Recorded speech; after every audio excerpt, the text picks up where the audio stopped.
Hello friends, हा आहे आमचा हिंदुस्तान ट्रॅक्टर जो ऊस वाहतुकीला आहे। पण आज बस पाळी असल्यामुळे ट्रॅक्टर घरी आहे आणि हीच संधी साधून मी हा व्हिडिओ बनवते आजचा तुमच्यासाठी। हा जो आमचा ट्रॅक्टर आहे तो आहे 96 मॉडेल आणि आता हे मॉडेल बंद झालेले आहे। त्यावेळी या ट्रॅक्टरमध्ये मॅन्युअल स्टेअरिंग येत होते।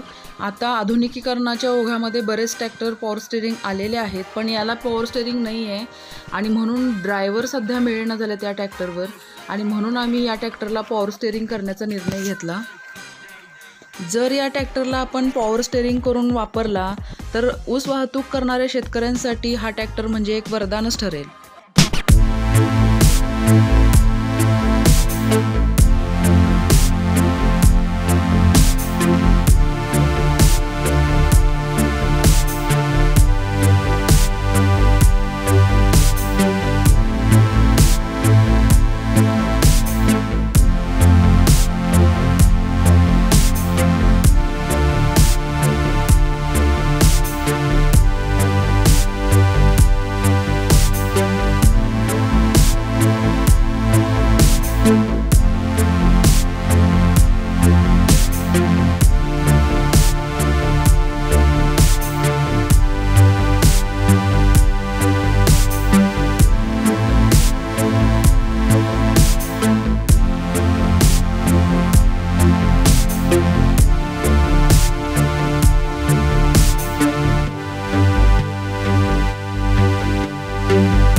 शेतकरी बंधूंनो, मला वाटतं मी एक लेडीज असून जर मी हे काम इतकं इझिली करू शकत असेल, आता तुम्ही बघितलंच असेल की स्टीअरिंग व्हील मी एका बोटाने फिरवत होते, हे मला इतकं सोपं असेल तर पुरुषांना तर अगदीच हे काम सोपं होऊन जातं।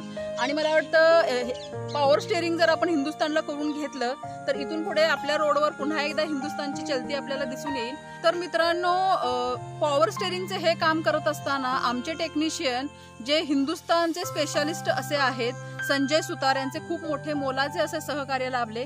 जर आपल्यापैकी कुठल्या शेतकरी बांधवांना हे जर करून घ्यायचं असेल काम, म्हणजे पॉवर स्टीअरिंग आपल्या ट्रॅक्टरला करून घ्यायचं असेल तर त्यांनी आमच्याशी संपर्क साधा। मी तुम्हाला डिस्क्रिप्शन बॉक्समध्ये एक नंबर देते, त्या नंबरशी म्हणजे पॉवर स्टीअरिंग बद्दल टेक्निकली आणखीन आपल्याला जर जाणून घ्यायचं असेल तर तुम्ही त्या नंबरवर संपर्क साधा आणि तुम्ही तुमच्या शंका विचारू शकता आणि हे बनवून घेण्यामध्ये तुम्हाला पुरेपूर सहकार्य दिलं जाईल।